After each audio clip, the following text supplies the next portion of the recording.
In the freezing rain of Gary, Indiana, an 8-year-old boy helped a trembling old man carry firewood, thinking the stranger was just as poor as he was. Little did Liam know, the man shivering beside him was actually a billionaire, the very man who had stolen his father's inheritance. But the biggest shock wasn't the old man's fortune. It was the secret hidden in an old yellowed envelope that would turn the homeless boy into the owner of the mansion he was forbidden to enter. How did a simple act of kindness expose a 50-year-old crime? The answer will melt your heart. Before we reveal the truth, please subscribe to our channel and like this video to support more inspiring stories. The rain relentlessly battered the narrow streets of a struggling neighborhood in Gary, Indiana. It was early morning, but no taxi dared to pass through that area. At that moment, under a makeshift shelter of wet cardboard, 2 children huddled together, trembling from the cold. They were brothers, Liam, barely 8 years old, and Noah, who was no older than 5. Their bare feet sank into the puddles, and their only blanket was Liam's torn t-shirt, which he used to try and cover his younger brother as they both shivered. "Hang on, Noah. It's gonna stop soon," Liam whispered, though he knew he was lying.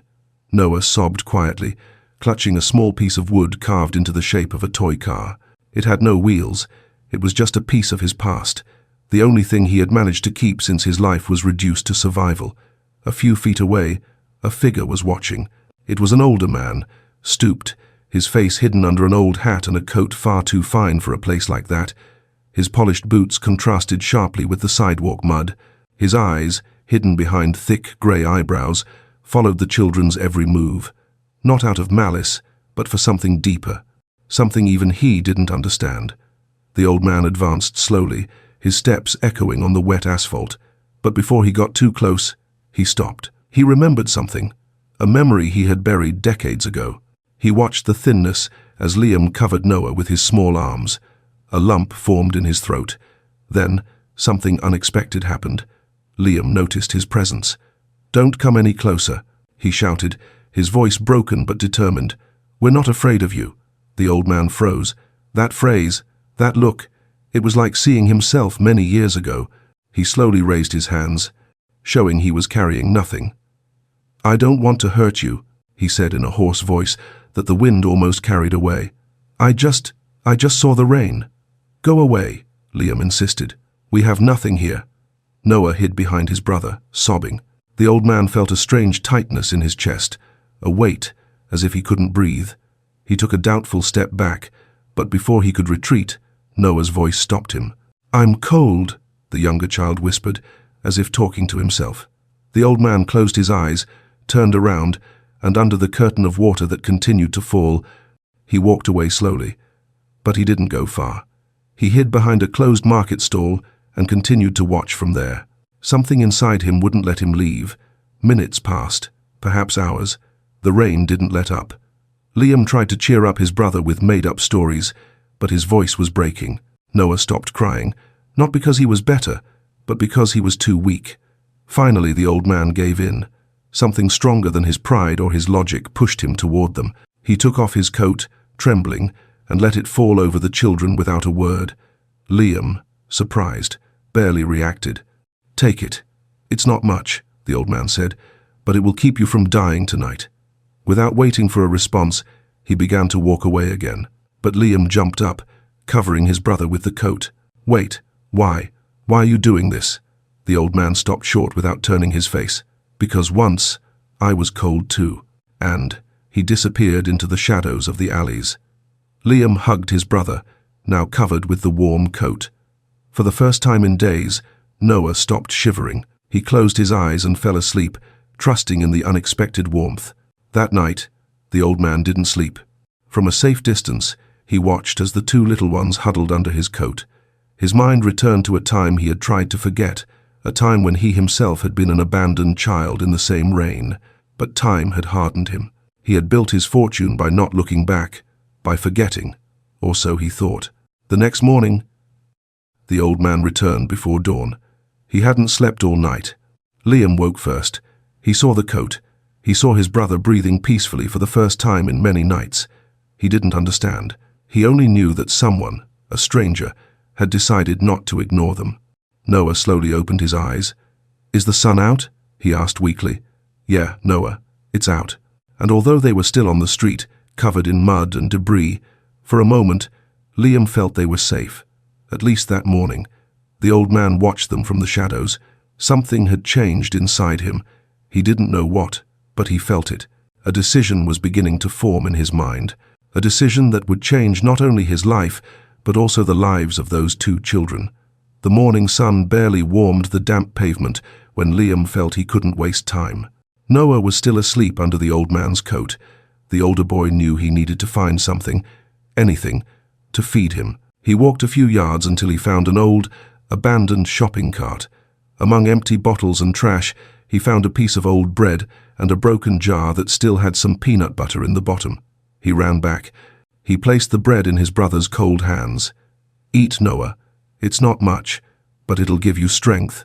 Noah chewed slowly, barely conscious. The old man watched from a distance, leaning against a peeling wall. He didn't understand why he was still there. He could have left when it was still dark, but he hadn't. An hour later, he made a decision he himself didn't understand. He approached. Kids, Liam jumped up. This time he didn't shout. He just looked at him, wary, tired. I saw an abandoned cart near the square, the old man said bluntly. Someone left firewood scattered. If you gather it, maybe the man at the diner will give you something in return. Liam frowned. Why are you telling us this? I don't want your deaths on my conscience. That was all. The old man turned and started to walk away, but something unexpected happened. Wait, said Liam. The old man stopped without turning. Show us where this wood is. A brief silence. Follow me. The walk wasn't long, just a few streets. Noah walked slowly, wrapped in the coat, supported by his brother's arm. When they arrived, they saw the firewood scattered on the ground, wet but still useful. If you load it, the old man explained without looking at the children, the owner of the diner will let you warm your hands by the heater. Maybe he'll give you something. And he started to walk away. But this time, Liam didn't let him go so easily. Aren't you going to help us? The old man stopped dead. That question pierced him. Slowly, he turned his face. He looked at the boy's small, dirty, trembling hands, trying to lift the heavy logs. It was absurd, painful. He came back, without a word, bent down, picked up a piece of firewood, and started carrying it. Noah watched him, confused. Liam, too. Nobody understood anything. Not even the old man, whose hands felt clumsy, unaccustomed to the real weight of the world. As they worked, drops of sweat ran down his forehead. The old man's expensive jacket got dirty with mud. He didn't care. It's not fair, Liam whispered, breaking the silence. What isn't? Asked the old man. That a child's hands have to carry so much weight, not just the wood. The old man remained silent. He understood it all too well. When they finished, the old man accompanied the children to the diner. The owner, a sturdy man with a hard gaze, frowned when he saw the old man. He recognized him, not as a friend, but as someone from another world. But seeing the exhausted children, he let out a sigh. Leave the wood there. Warm your hands by the grill, he said. Nothing more. Liam, wary, helped Noah get closer to the heat of the grill. The feeling of real warmth after so many nights on the street made Noah begin to cry silently. Not from fear or sadness, but from relief. The old man watched them from a few steps away. His memories, buried for years, began to awaken. The diner owner returned with something unexpected. Here's a bread roll for each of you, and some hot coffee. I don't have any more. Liam took the bread as if it were gold. He gave the first one to his brother. Noah hugged it before biting. The old man stood in silence. Inside, something was cracking. When Liam offered a piece of his roll to the old man, he shook his head. Save it for yourself. No, sir. You carried the wood. You helped us. You can't carry a load without bread. That simple, direct sentence broke something inside the old man. Thank you, he whispered. He accepted the small piece of bread, bit into it slowly, and that simple, hard bread tasted like something he hadn't tasted in decades. Dignity. Silence fell over the three of them. Only the crackling of the grill filled the air. The old man looked at his mud-stained hands. For the first time in many years, he felt he had done something right. Before the sun set, the old man spoke. Where do you sleep? Liam hesitated. Then he pointed vaguely toward the alleys. Where no one sees us. The old man nodded, understanding. But something inside him told him he had to see. He had to know. That night, as the children returned to their makeshift shelter, the old man followed them silently from a distance. What he would discover would change everything. Night fell suddenly on the neighborhood. The old man, hidden in the shadows, followed the two brothers every step without being seen. He didn't know why he was doing it. Something inside him pushed him to find out just how deep their misery went. The streets narrowed, the lights went out. The city, always awake, seemed to ignore that forgotten corner. Liam walked slowly, helping Noah walk. The little one barely had any strength. Every so often, Liam would stop to make sure the old man's coat was still covering his brother. They turned left, then left again, until they finally stopped. The old man stood motionless when he saw where they had arrived. An old abandoned warehouse with broken windows and doors sealed with boards. But behind one of those boards, Liam opened a makeshift gap, barely enough for two children to fit through. The old man approached slowly, not understanding. Liam turned before going in. He saw him. "Why are you following us?" There was no anger in his voice, only exhaustion. The old man took a deep breath. He didn't know what to answer. "I wanted to know where you sleep." "Now you know," Liam replied flatly. The old man approached slowly. He looked inside. The total darkness couldn't hide the smell, dampness, waste, and abandonment. The floor was pure, cold concrete. There were no mattresses, just a couple of flattened cardboard boxes and an old sack that served as an extra blanket. In a corner, a rusty bucket collected water dripping from the ceiling. Next to it, a small altar made of stones and a melted-down candle. Noah settled on the floor without complaining. Liam sat next to him, cross-legged. The old man felt his chest ache, but it wasn't physical. It was something worse. "How long have you been here?" he asked, almost in a whisper. "Since Mom didn't come back," Liam replied. "And before, we lived in a house." The old man felt a lump in his throat. "Where?" "It doesn't matter.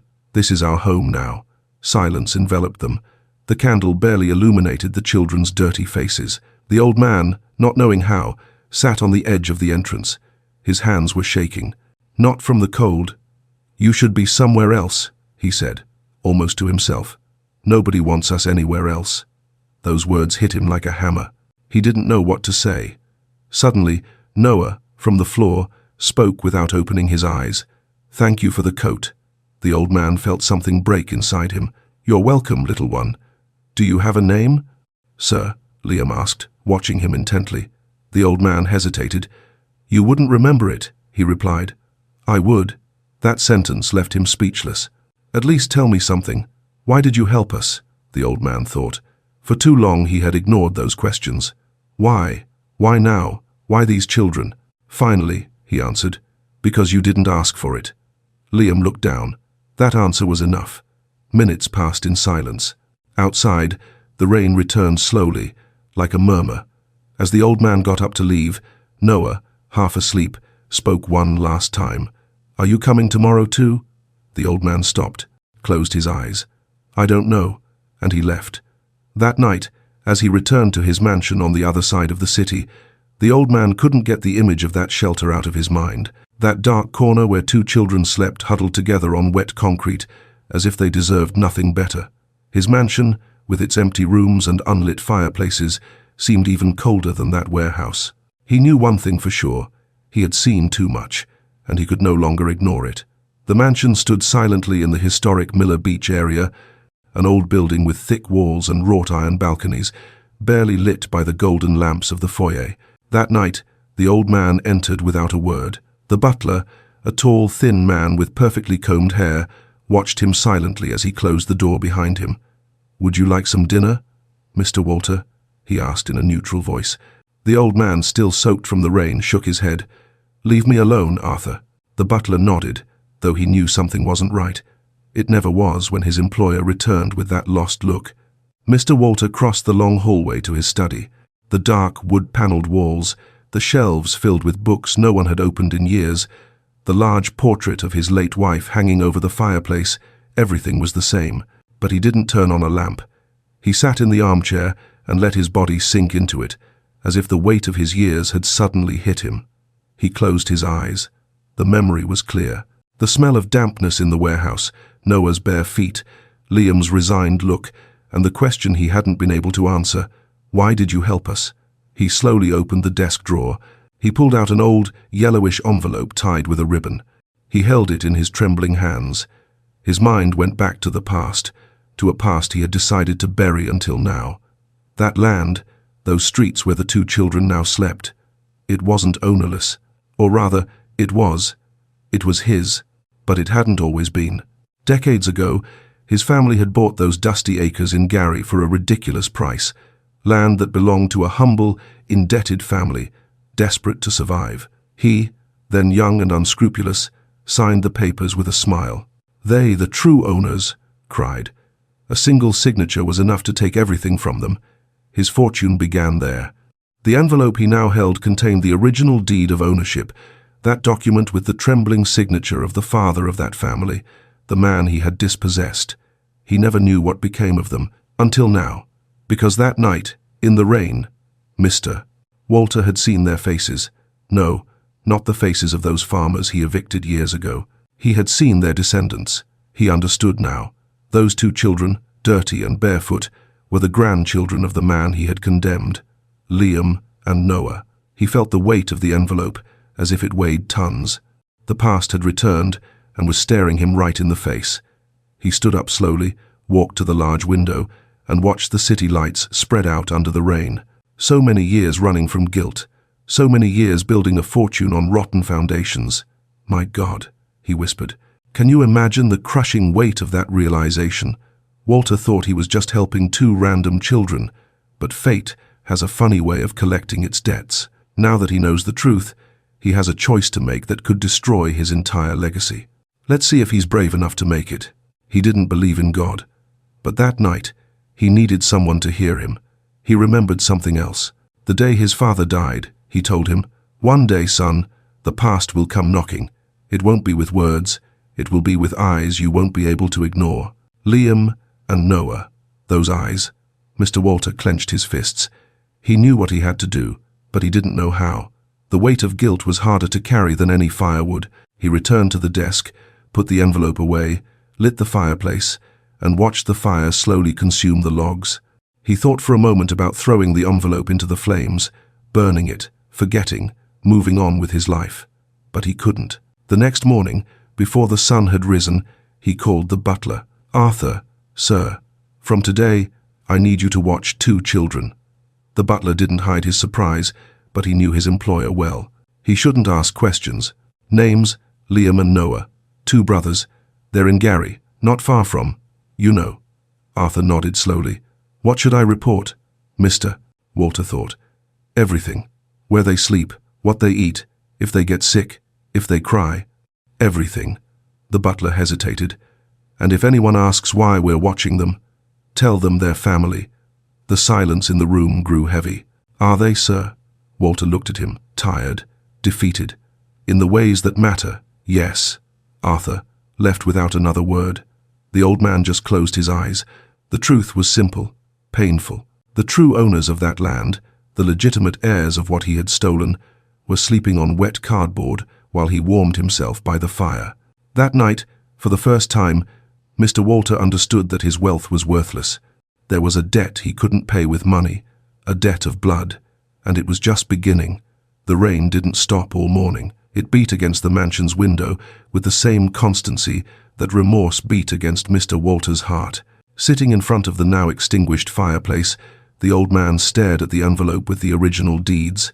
He hadn't let go of it since the butler closed the door, hours ago. His fingers held it as if letting it go meant losing the only chance at redemption he had left. Outside, dawn was just beginning to lighten the grey sky. He remembered his youth. He remembered how he arrived in that land as a young man with no fortune, escaping a childhood as hard as the one Liam and Noah were now enduring. He remembered the faces of those farmers, humble men and women, who looked at him with respect until he signed the document that condemned them. He had promised to help them, promised them work, promised them a future. He lied. That betrayal had marked the beginning of his wealth, and now the price was catching up to him. He stood up with difficulty. His body no longer responded as it used to, but his mind was awake, more awake than ever. He crossed the hallway to the main living room. The walls were covered with paintings and old photos, portraits of men who deserved no admiration, him included. He stopped in front of one, his own, as a young man, with an arrogant expression and an empty gaze. "Who are you?" he asked in a barely audible voice. He felt like a stranger in his own home. He slowly went down to the basement. No one had been down there with him for years. He turned on the dim light. Boxes, furniture covered by sheets, and an old, forgotten piano. He approached it. He placed his hand on the dusty wood. There, where he used to practice when he still dreamed of being a musician, when he still had a soul, he understood what he had to do. He remembered what his father once told him. A man can ignore hunger, he can ignore cold, but he cannot ignore the look of a child asking for answers. Liam and Noah. He went back upstairs. Arthur found him in the hallway, standing like a statue. "Sir, you haven't slept." "I don't need to sleep." The butler, who knew him better than anyone, recognized the tone. "Should I prepare the car?" "Mister," Walter nodded. "We're going to Gary." The butler looked surprised. "You?" "Sir?" "Myself." That decision had changed him. The rain was still falling when the black car left the mansion, descending slowly toward the city streets. The old man watched the window pane. The raindrops sliding down were like the time he had lost, the time he was now trying to regain. When they reached the edge of the neighborhood, the driver stopped the vehicle. Mr. Walter got out alone, ignoring Arthur's warnings. He walked through the muddy streets, his cane sinking into the mud. He passed by barefoot children. He passed by mothers offering chili dogs to passers-by under broken umbrellas. And finally, he arrived. In front of that abandoned warehouse, he stopped. The gap in the wall was still there. Liam, from inside, saw him. His large, dark eyes met the old man's. Mr. Walter said nothing, just watched. Noah was still asleep, wrapped in the coat that was once his. The old man understood something more in that moment. He couldn't change the past, but maybe he could offer them a future. His fingers closed around the envelope. The rain kept falling, but something had awakened inside him. For the first time in decades, Mr. Walter cried, and no one saw him. The rain kept beating on the rusted roof of the warehouse with the same monotony as every other morning. Inside, the air smelled of dampness, of wet cardboard, of resignation. Liam, on his knees next to his brother, looked at the small corner where they kept their only treasure, a piece of hard bread soaked by the humidity of the place. He had rescued it days ago from a dumpster, thinking it might be useful. Now, that bread had no taste or smell, but for them, it meant surviving one more night. Noah breathed with difficulty. His thin, fragile body shuddered under the coat that old man had left them. His lips were chapped, his cheeks dirty, his dark eyes filled with fever. And still, when he woke up, he didn't ask for the old man. He didn't ask for his mother. He asked for the bread. "Is there bread today, Liam?" His voice was barely a whisper. Liam didn't answer immediately. He looked at the piece of wet bread. It had mold on one corner. It didn't matter. He broke it in two with trembling hands. Tearing off what could still be eaten, he gave the larger piece to his brother without a word. Noah held it with weak fingers. "Here, Noah. Eat slowly," Liam said, hiding the tremble in his voice. Noah smiled weakly. He bit into it. His small teeth struggled to break the hard crust, but he didn't complain. He chewed slowly, swallowing with effort. His body needed food. Liam ate his part in silence. He wasn't hungry, just scared. Every bite of that cursed bread hurt more than the hunger itself.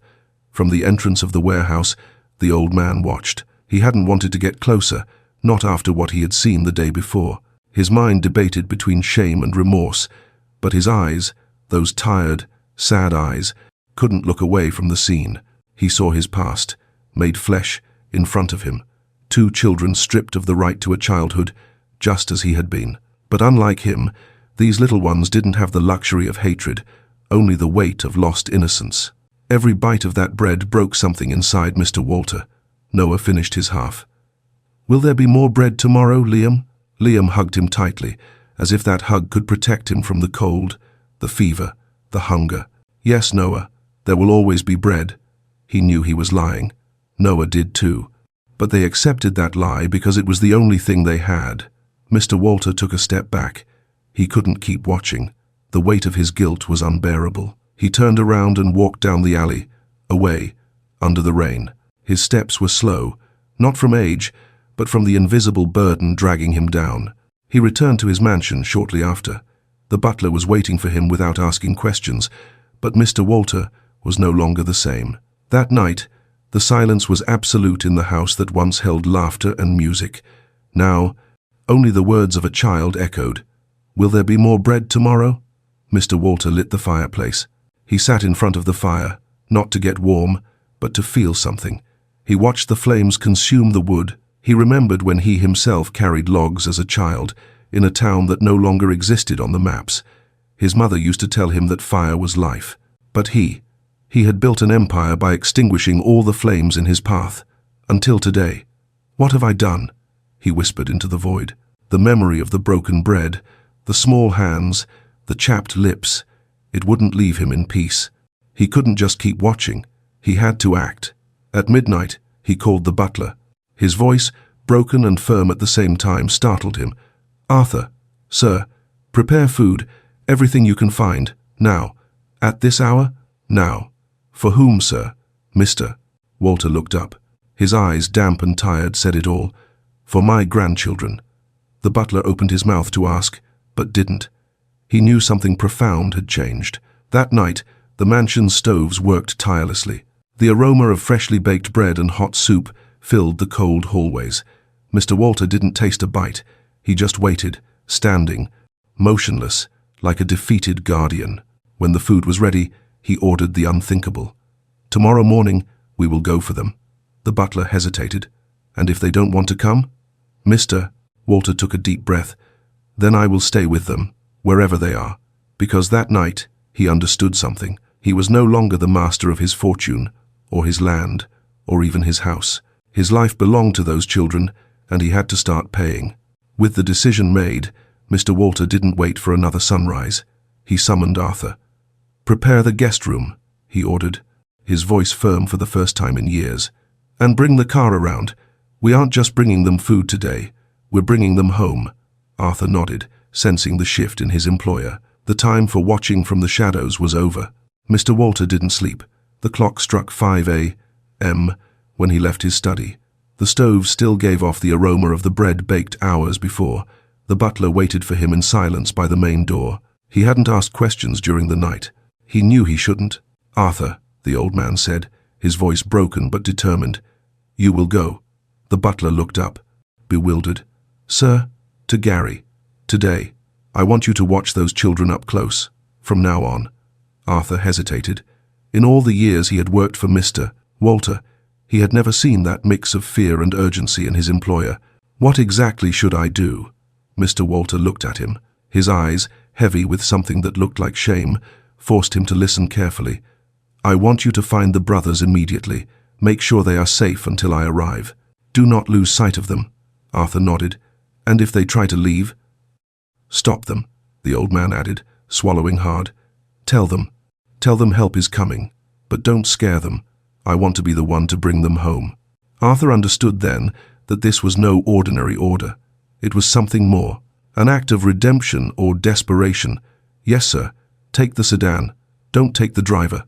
"And Arthur?" The butler stopped before walking out the door. "Yes.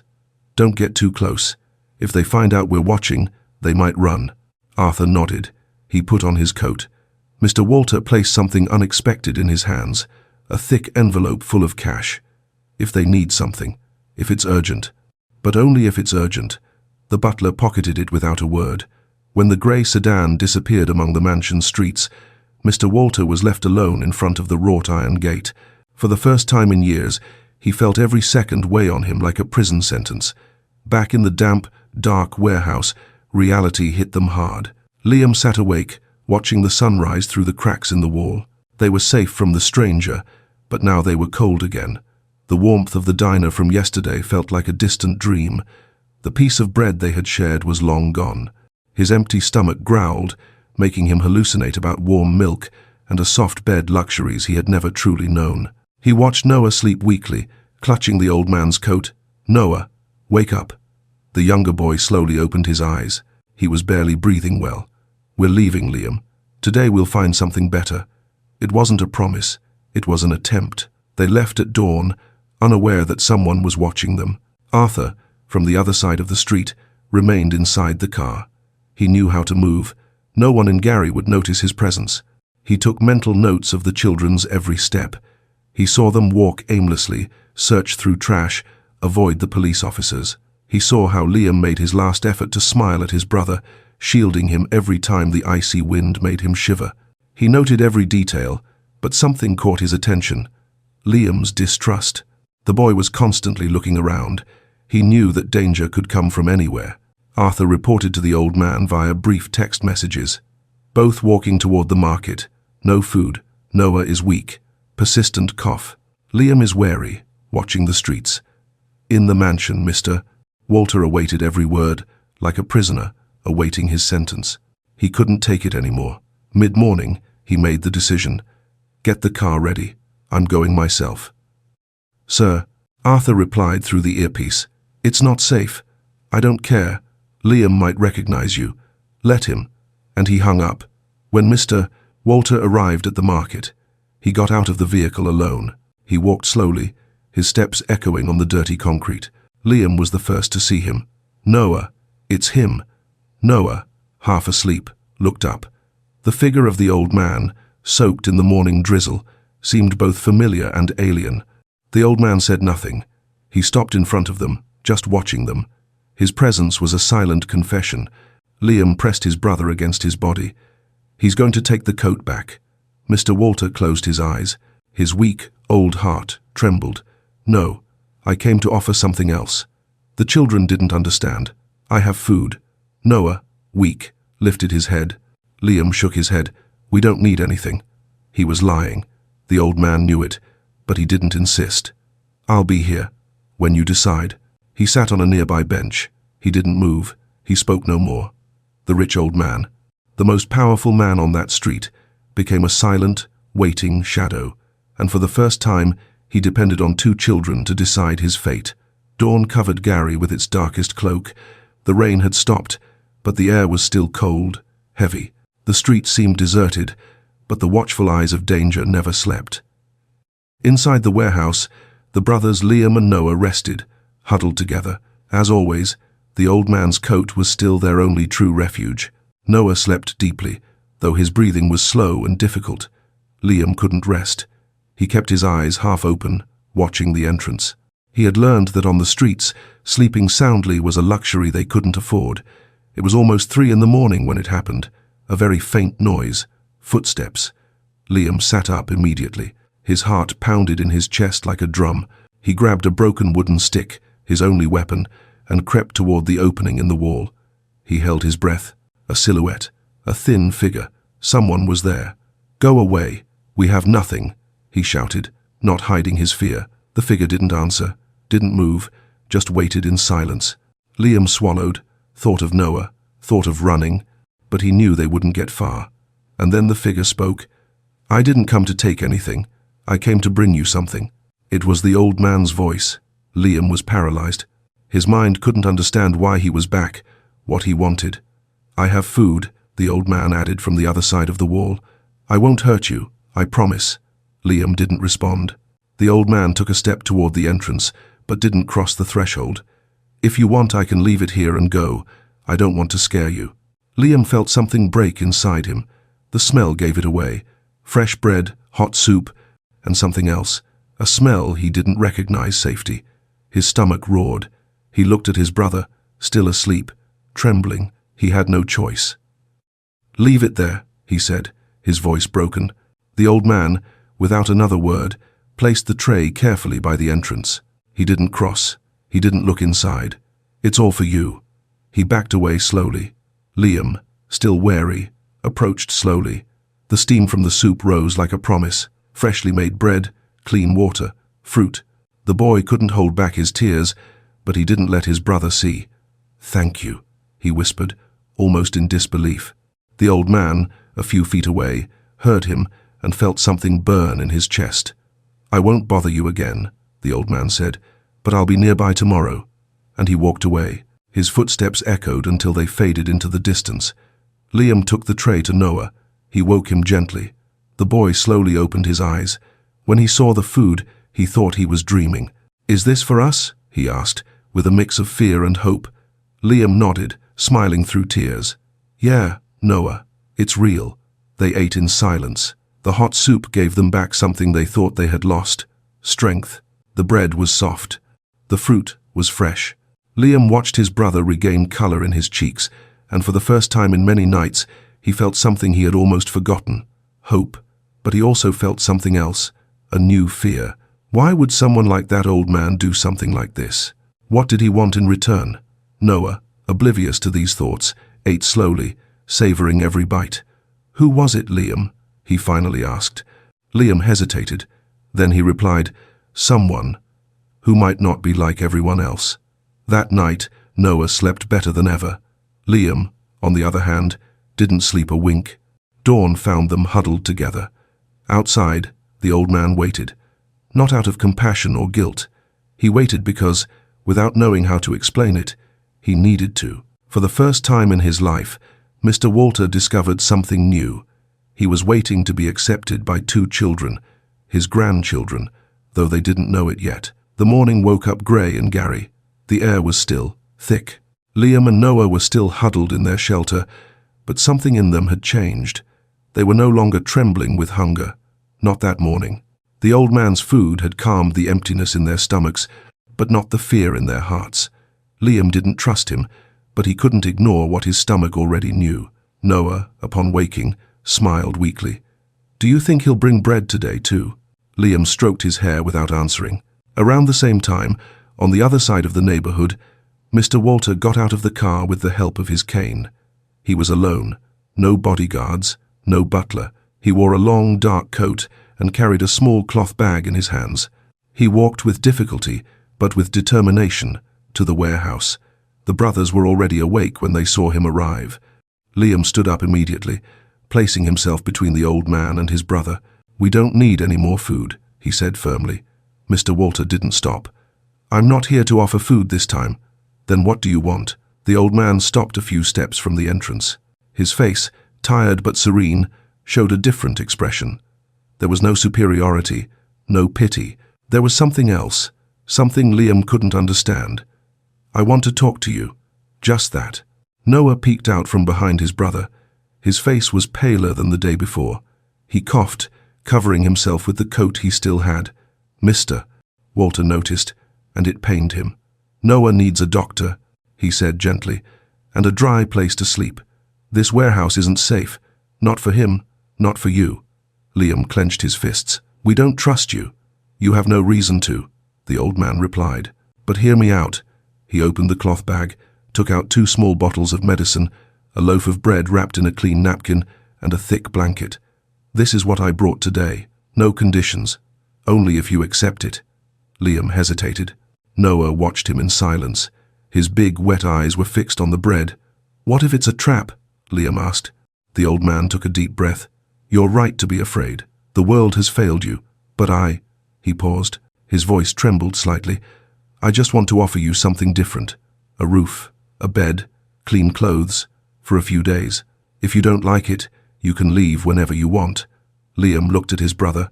He knew him better than anyone. He knew the fever was coming back. He could feel it in the way Noah trembled, even under the coat. He couldn't decide alone. "Noah, what do you think?" The little one didn't answer right away. Then, in a hoarse voice, he said, "I'm cold." "Liam." That sentence was enough. Liam lowered his head, then looked at the old man. "Just a few days. Not one more." Mr. Walter nodded. "Not one more." That was the silent promise between them. Minutes later, they left the warehouse. Noah was in the old man's arms. Liam walked beside him, tense, wary. They didn't say a word the whole way. People watched them, some with curiosity, others with pity, but no one intervened. When they reached the car, Liam hesitated. "Where are we going?" "To my house in Miller Beach." "You live in Miller Beach?" "Yes." "Do you have servants?" "I have a butler. His name is Arthur. He will give you what you need. And if they try to lock us up, you can leave whenever you want." "That's the only condition." Liam nodded slowly. They got into the vehicle. As the car pulled away from Gary, Liam looked out the window. He felt a mixture of fear and anger, but also something else, something he didn't dare to name. Noah, however, fell asleep on the old man's lap, as if his body finally knew it was safe. Mr. Walter watched him in silence, and for the first time in years, he allowed himself to smile. The engine of the black car shut off in front of the mansion, but the silence inside the vehicle continued. Liam, his arms tense around his younger brother, looked out the window at the high walls, the thick wooden doors, and the large windows that gleamed in the dim morning light. He had never seen a place like this. Not since his life had been reduced to cardboard, alleys, and the constant smell of wet garbage. Noah, still asleep on his lap, barely reacted.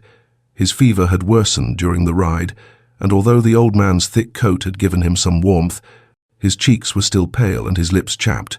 Liam felt each of his brother's weak breaths like a slow dagger in his chest. He wanted to get up and run. He wanted to trust only himself, but he couldn't. The old man, sitting across from them, broke the silence. "We're here." His voice wasn't authoritarian, not an order or a threat. It was something else, something Liam didn't recognize, something the boy didn't know how to face. He didn't answer. Noah, slowly, opened his eyes. His small body trembled. "Where are we?" Liam didn't want to lie to him. "In a different place." "Noah." The car door opened. The butler was waiting outside, tall, dressed in black, with a serious, distant face. Liam didn't like him. He didn't trust well-dressed men. He knew that elegant clothes often hid dirty souls. He had learned that from his uncle. Still, he lifted his brother into his arms. He got out of the car. His small bare feet touched the cold marble of the entryway, and he took the first step.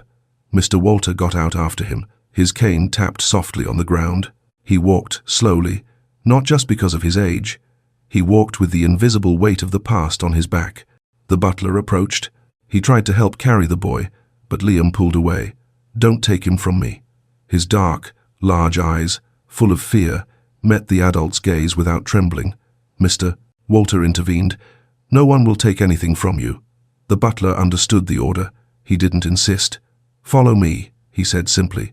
They walked down the long stone hallway. The mansion walls rose on either side, like the walls of a fortress. Liam looked at everything. The high windows, the golden lamps, the old paintings. Every object seemed strange, dangerous. He felt that every step inside that place took him further away from something he couldn't name, his freedom. And yet, something inside him, something very small, allowed itself a sigh. It was warm in here.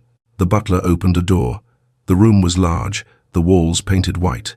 There were 2 twin beds covered with clean blankets. A lit fireplace crackled softly, filling the air with real warmth. On a small table sat a pitcher of warm milk, fresh bread, a plate of fruit, and a small bottle of medicine. Liam stopped in the doorway. Noah, in his arms, slowly opened his eyes. "Is that for us?" he asked, incredulous. Mr. Walter spoke without entering. "Yes, this is all for you." Liam didn't know how to react. Every part of his body screamed at him to be suspicious, to run, to not accept gifts from strangers. His mother had taught him that, but Noah's fever left him no choice. He went in, carefully placing his brother on one of the beds. Noah let out a sigh, as if the soft mattress was a miracle. Liam didn't sit. He stood by the bed. The old man watched from the door. "You can stay here a few days, only if you want." Liam turned to him. "Why?" His voice sounded broken, tired. "Why are you giving us all this?" "Mr." Walter held his gaze. "Because it's the right thing to do." Liam didn't believe that answer. He couldn't, but he didn't have the strength to argue either. The butler left the medicine on the table. "This will help with the fever." Noah looked at him gratefully. Liam, however, remained silent. Mr. Walter didn't enter, didn't cross the threshold. "This room is yours. No one will come in unless you allow it." Noah was no longer listening. He was asleep, clutching the soft blanket. Liam, standing, trembled. Not from cold, but from fear, from something worse, the possibility of trust. Mr. Walter retreated in silence. His cane tapped on the marble floors. In his study, hours later, the old man watched the fire and the forgotten portrait of his son. "I failed you, son, but not them too." That night, the mansion was more alive than ever. 2 children slept under its roof, and with them slept his last chance for redemption. But peace was a stranger to Liam. As the clock struck 3 a.m., his eyes snapped open. The warmth of the room felt like a cage. The soft bed felt like a trap. He looked at the luxury around him and remembered his uncle's betrayal. Rich people didn't give things for free. There was always a price. "Noah," Liam whispered, shaking his brother gently. "Noah, wake up." The little boy groaned, sleepy and warm. "Liam, is it morning?" "No, but we have to leave. Now." "But the bed is soft. It's a trick, Noah. We can't trust him. We have to go back to our place before he comes back." Reluctantly, Noah obeyed. Liam helped him climb out the window, shivering as they left the warmth behind. They ran into the darkness, escaping the salvation they were too scared to accept. By the time Mr. Walter opened the door the next morning, the room was empty. The birds had flown back to their cage. Back in the damp, dark warehouse, reality hit them hard. Liam sat awake, watching the sunrise through the cracks in the wall. They were safe from the stranger, but now they were cold again. The warmth of the mansion felt like a distant dream. The piece of bread they had shared days ago was long gone. His empty stomach growled, reminding him of the warm milk he had left behind untouched. Hours later, footsteps approached the warehouse. Liam tensed, grabbing a stick, ready to fight. But it was Mr. Walter. He stood at the gap in the wall, looking tired, leaning heavily on his cane. He didn't look angry. He looked sad. "I didn't lock the door," the old man said softly. "I told you, you are free to go." Liam lowered the stick but didn't answer. "But seeing you here, back in the cold—" "Mister," Walter sighed, "it breaks my heart more than you know. I promise you, Liam, no traps, no price, just a warm bed for your brother." Liam looked at Noah, who was shivering in his sleep again. The brief comfort of the mansion had made the warehouse floor feel even harder. He knew he couldn't let his pride hurt Noah. "Okay," Liam whispered, defeated. "But if you try anything, then you run, mister," Walter finished for him. "I give you my word." They returned to the mansion that morning. This time, they didn't run. Trusting is for fools. Because she trusted, my mum died. "Mister," Walter felt the blow of those words. "I know. That's why I understand your anger. Then why are you helping us?" The old man looked at the fire. "Because I need to correct what I did wrong." Liam didn't understand, but Noah spoke with the innocence of someone who still believes. "Are you going to take care of us?" "Mister," Walter looked at him. His voice trembled. "If you let me." Liam fell silent. His mind wrestled with logic and fear. What if it was all a lie? What if the old man wanted them for some hidden reason? But when he looked at his brother, huddled and weak, he understood he couldn't keep refusing everything. "Okay," he said firmly, "but only for now." Mr. Walter nodded. "Only for now." And so, something began that none of the three fully understood.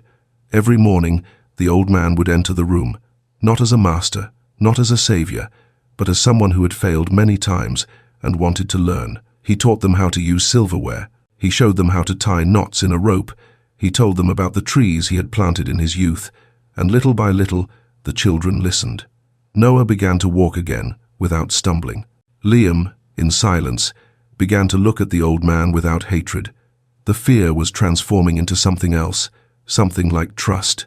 The old man knew it, and he feared that when they learned the truth, all of it would shatter.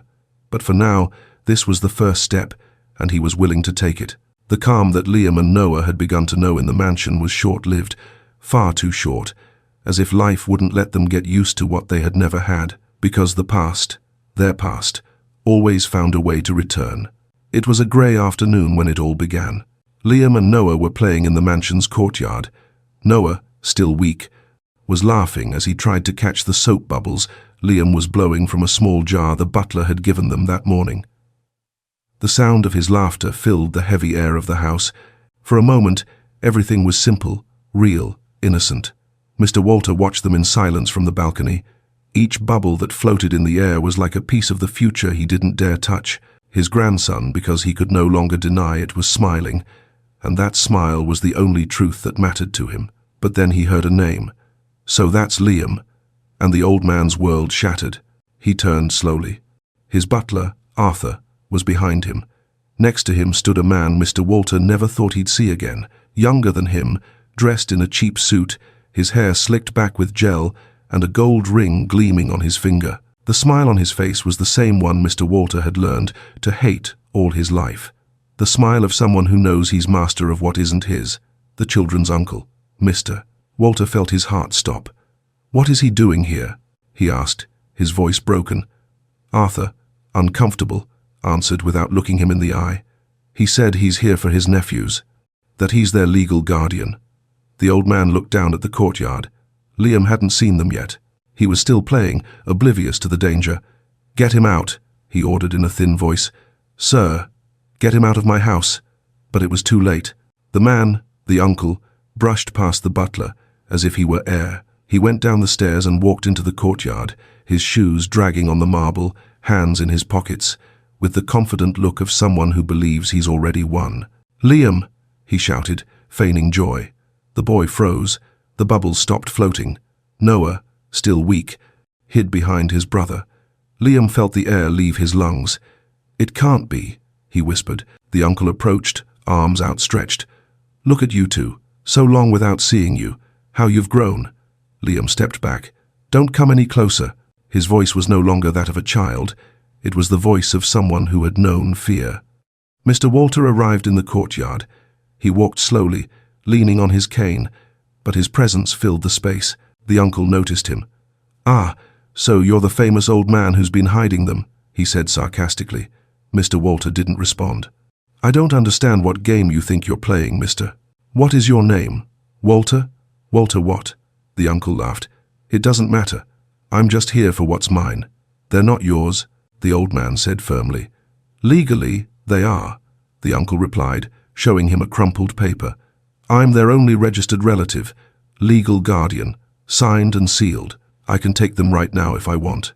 Just when Liam and Noah finally felt safe, the shadows of their past found a way back in. It's heartbreaking to see their fragile peace shattered like this. But don't stop listening yet. Walter isn't the same man he used to be, and he is about to declare a war that no one saw coming. Mr. Walter felt his legs give way. "No, you can't." But the uncle was already walking toward Liam. "Let's go, Liam. Sorry, but this little game is over. Your mother left you to me. You remember that, right?" Liam took a step back. His eyes, filled with terror, met the old man's. "I don't want to go." The uncle ignored him. Noah was crying silently. Mr. Walter closed his eyes. The past was returning once more to snatch away the only thing he had left. Then he did something he hadn't done in years. He begged, "Please, leave them here." The uncle turned. He looked at him with contempt. In exchange for what? Mr. Walter understood the truth in that instant. This man didn't want the children. He never had.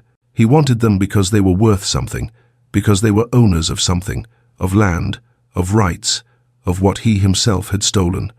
"What do you want?" the old man asked. The uncle smiled. "Money." Noah clung to Liam's leg. The older boy understood everything in that moment. Everything his mother had tried to hide from them, everything his uncle had taken. He felt more alone than ever, but he didn't cry. Mr. Walter was shaking. He knew he had no way out. If the uncle presented that paper, the law would allow it, and then he would lose his grandchildren. Before it was all over, he said something no one expected. "I won't give you money." The uncle frowned. "What?" "But I will give you something more valuable." He looked him straight in the eyes. "The war you're looking for. Get ready, because now I will fight for them." That was the old man's promise. And this time, he didn't plan on breaking it. Night fell on the mansion like an omen. The lights were on, but the chill was still there. The children's uncle had disappeared just hours ago, but his presence still weighed on every corner. No one in the house spoke. Not the butler, not Mr. Walter, and certainly not Liam. The boy didn't ask what the paper the man had shown meant. He didn't need to. He knew. He knew his uncle had returned because he still had something to take from them. Noah was asleep in his bed. The fever had subsided, but his body was still fragile. Liam sat beside him. He hadn't had a bite to eat since the afternoon. He hadn't drunk any water. He didn't let himself rest. He watched his brother's face like someone watching a candle in the middle of the darkness, fearing the wind would blow it out. Meanwhile, in the study, Mr. Walter remained standing. He couldn't sit, or think, or breathe normally. He felt like he was suffocating. The uncle's visit had shattered the fragile structure he had tried to build around the children. His butler, Arthur waited near the door, respectful, though worried. He had never seen the old man like this. "I can't lose them," Mr. Walter murmured, almost to himself. "Sir," Arthur began, but the old man didn't hear him. He walked to the highest shelf of his personal library, moved books, old documents, and then he found it. An old, dusty file folder, the original will. He hadn't opened it in decades. He hadn't wanted to. His memory was enough to remember what he had done, but now he had to face it. He placed the folder on the desk. His fingers trembled as he opened it. The pages were yellowed, fragile. He read in silence. His gaze followed every word like an executioner, reading the sentence he himself had decreed. The will belonged to the children's father, not their uncle. The lands that had been sold, or stolen, should have passed directly to the eldest son, Liam and Noah's father. But someone had altered the documents. His younger brother, the same man who was now claiming them, the same man who had forged signatures years ago, the same one who, after seizing the lands, had let the true heir die, the same one who was now coming back for the children as if they were merchandise. Mr. Walter dropped the will. He collapsed into the chair. The silence in the study became unbearable. Arthur spoke. "So, what will you do?" The old man looked at him. His voice was that of a broken man. "What I should have done years ago." He stood up, put the will in a new folder. "This is the proof." The butler watched him in silence. Mr. Walter turned to the fire. "The children don't know who I am. Do you want to tell them the truth?" "No, not now." "Why?" The old man swallowed. His eyes moistened. "Because I don't deserve to. Not after leaving them alone for so long." Arthur said nothing. He understood all too well. Mr. Walter continued. "This paper, this will, is their inheritance. Not just the lands, not just the money, their history, their truth, and I won't let anyone steal it from them again." The butler nodded. "Should I call your lawyer?" "No." "Not yet. Then what will you do?" The old man closed the folder carefully. "Tomorrow, I will seek justice." His words, though spoken in a low voice, echoed off the walls. In their room, Liam stared at the ceiling without blinking. He felt that something was about to change, and he didn't know if that was good or worse than everything that had come before. Dawn covered the mansion like a heavy blanket, cold and silent. The lights were out in almost the entire house, except for one room, Mr. Walter's study. There, the old man sat in front of the fire, holding the folder with the original will in his hands. He hadn't moved a muscle in hours. His lost gaze reflected something worse than fear, resignation.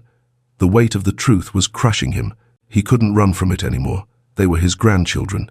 They always had been, from the beginning, from the day his son died, from the day he closed the door to his heart and sealed his family name behind walls of pride. Liam and Noah were his blood, and now they slept under his roof without knowing it, without knowing that the man who offered them bread and warmth every morning was not a stranger. He was the grandfather they never knew. Mr. Walter closed his eyes, his lips trembled, and then, for the first time in decades, he wept, thick, real tears, not of remorse, of defeat, of emptiness. "I failed them," he whispered, barely audible. "I failed my own grandchildren." The phrase hung in the air. His butler, Arthur, watched him from the doorway. He didn't dare enter. He knew he shouldn't. The old man was talking to himself, but his words were a judgment. "It was me. I abandoned them before they were born.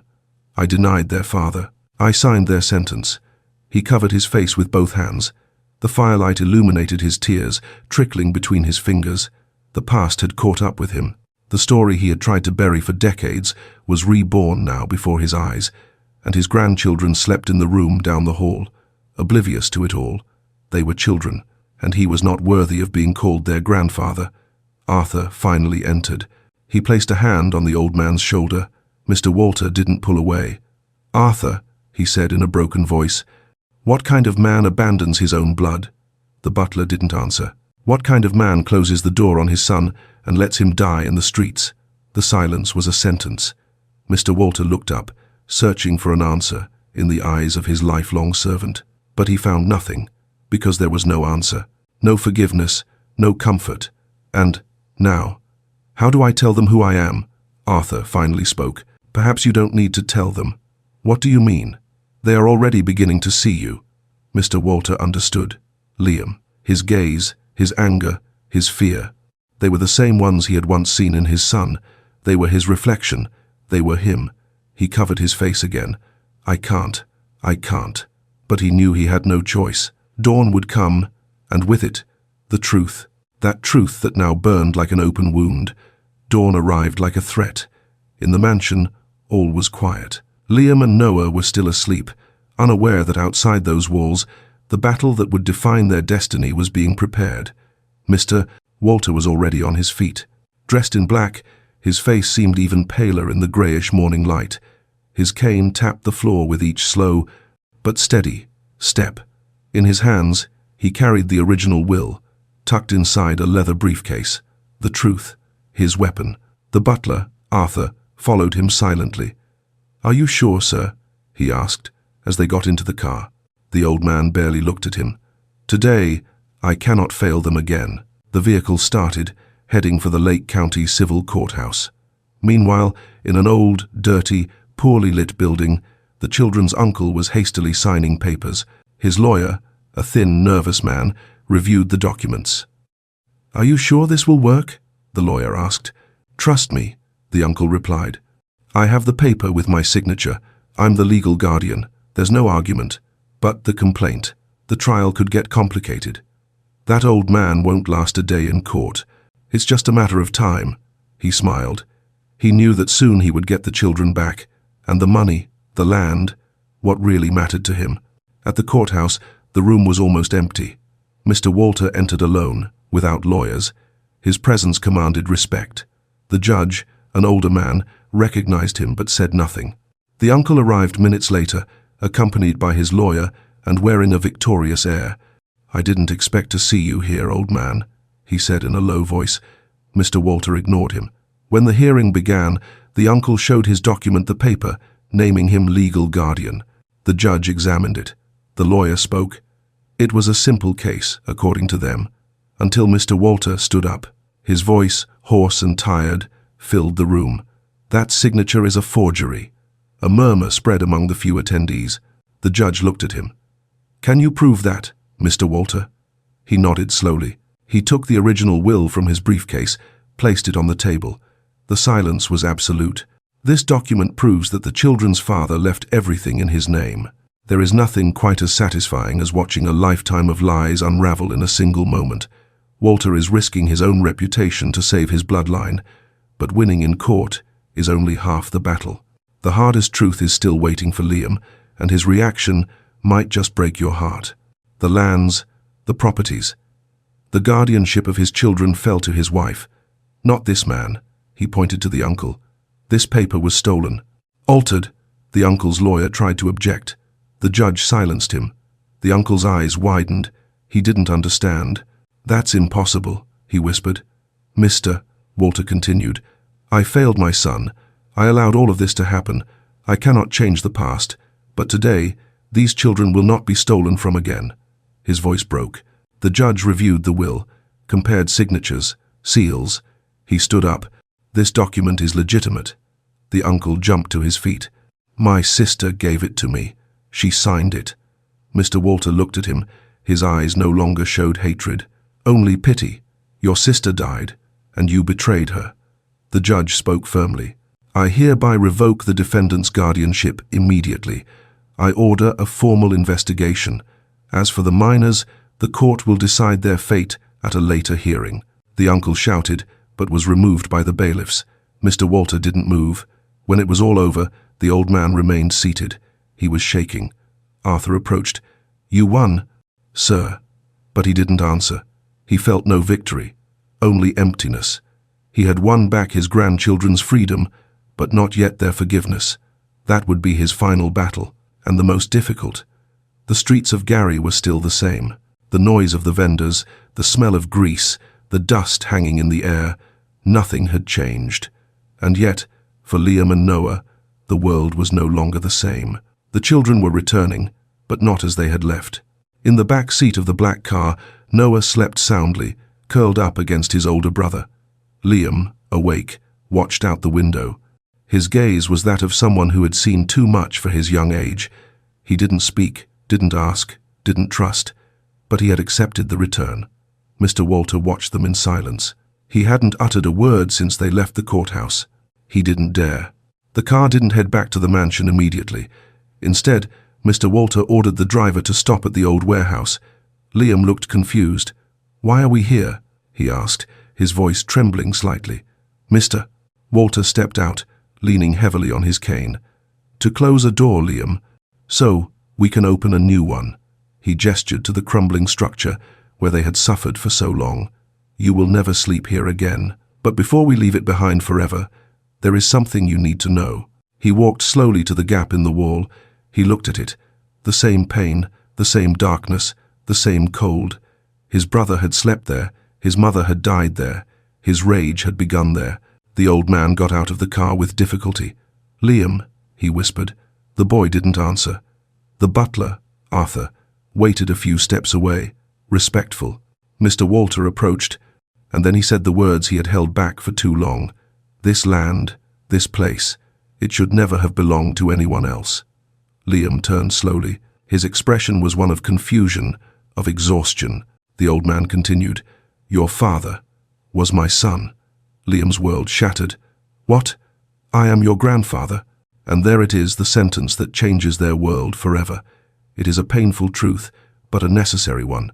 How would you react if your savior turned out to be the source of your family's pain? Liam's response is something you will carry with you long after this story ends. The silence was absolute. The boy took a step back. "No, that's not true." "It is," the old man said, tears in his eyes.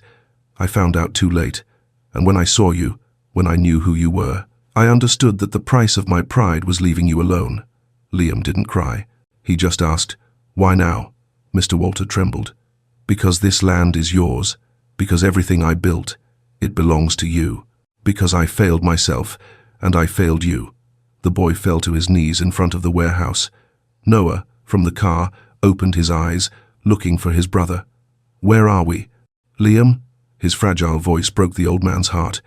Liam answered without looking up. "We're home, Noah. We're back home." Mr. Walter knelt beside him. "You will never sleep here again," he whispered. "I promise you." The boy didn't look at him. "I don't trust promises." The old man nodded. "Then you'll trust in actions." Arthur handed him a document. The old man placed it on the ground next to Liam. "This says that this land, your father's land, is yours now." Liam, without touching the paper, asked, "And what do we do with this?" Mr. Walter looked at him. His answer was the only true one he could give. "Whatever you decide." That night, for the first time, Liam cried. Not from fear, not from anger, from relief. Because although he didn't know how, he felt that something had changed. And maybe, just maybe, they weren't alone anymore. The next morning dawned with a timid sun, barely visible behind the heavy clouds over Miller Beach. In the mansion, there was a different kind of silence. Not the tense silence from before, but an expectant one, almost as if the walls themselves understood that something was changing. Upstairs, Liam had been awake for hours, sitting by the window of the room he now shared with his brother. He watched the trees in the courtyard, the quiet streets outside, the distant rooftops of the city, but he saw nothing. His mind was still anchored to the night before, to that sentence that echoed in his head, impossible to ignore. "I am your grandfather." He had said it, with tears in his eyes. No shouting, no demands. Just that truth, raw, alone. And he hadn't known what to do. He felt anger, but also fear. And something worse, doubt. Behind him, Noah slept, breathing peacefully. His fever was gone, but his small body was still frail. Liam watched him. He had endured everything for him. He had carried firewood, slept in the rain, run from police and strangers. Always alone, always distrustful, always ready to escape. And now what? The sound of soft footsteps interrupted his thoughts. Liam didn't turn. He knew who it was. Mr. Walter stopped at the door, cane in hand. "May I come in?" Silence. "I just want to talk." Liam didn't answer. The old man entered anyway. He walked slowly until he was near the window, but kept his distance. The last thing he wanted was to impose his presence. "Today, I want to show you something." The boy barely looked at him. "Why should I go with you?" The question held no hatred. It held distrust. It held fear. The old man understood. "You don't have to." He stood there, waiting, and Liam, after several minutes of silence, stood up, not knowing why, not understanding what he expected to find. He just followed him. They walked down the long, silent hallway together. They didn't speak. Neither of them dared. They reached the courtyard. There, on a wooden table, was an old box. The old man sat in front of it. He waited. Liam remained standing. "What is that?" "Memories, mister," Walter replied without looking up. "The only thing I have left of your father." The boy felt a punch in his gut. The old man opened the box. Inside, carefully folded, were small objects: a worn wooden rocking horse, a handkerchief embroidered with the initials S.W., a children's book with a torn cover. "Your father played with this, here, in this same house." Liam didn't know what to say. "I never knew how to hold on to what was important," the old man continued. "I lost my son. I lost the chance to be his father. And when you two arrived, I didn't have the courage to tell you who I was." The silence hung heavy between them. Liam clenched his fists. "So why now?" Mr. Walter looked at him. "Because I can't keep losing you." The boy looked down. His small, bare feet contrasted with the clean marble floor. "I don't know what it's like to have a grandfather." The old man's heart broke. I never knew how to be one, either." The sincerity of that answer disarmed Liam. The old man continued, his voice trembling. "I can't change the past. I can't give you back your father or your mother, but I can offer you something I never gave them." Liam looked up. "What?" Mr. Walter answered bluntly. "A home." The boy swallowed hard. His large, dark eyes moistened.